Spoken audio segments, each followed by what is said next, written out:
טוב, אז לאחר שהיה הצלחה גדולה בסרטון של הבוסטר, היום נשב על הטרנטולה. היום אני אראה לכם את הכלים של הטרנטולה.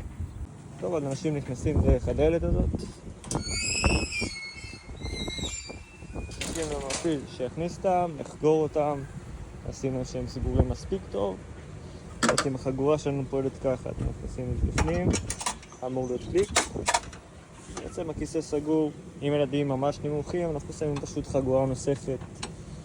זה ממש לגובה נמוך, ומעתקים כמה שיותר. טוב, אז לאחר שהכל סגור והדלת סגורה והכיסאות סגורים והכפלים בדקו אתכם, המתקן פועל, יישמע ברקס, ובעצם המתקן מתחיל לעלות למעלה במהירות של 5 קמ"ש, לאט לאט עולה לאט לאט.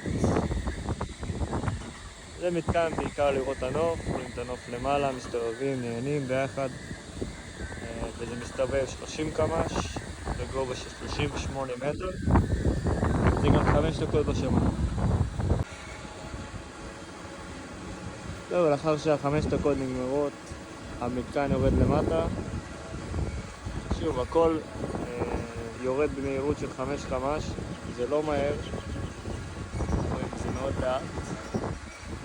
הזרועות שלו מסתובבות ב-30 קמ"ש, כמו שאמרתי. עוד רגע זה יוצא לנו למטה.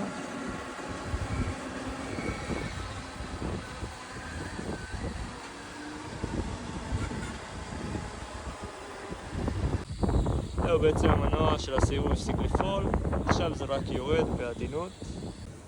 טוב, אז לאחר שההפעלה נגמרה, מפעילים לה ימצאו אתכם מהכיסאות עד יוצאים מהדלת הזאתי.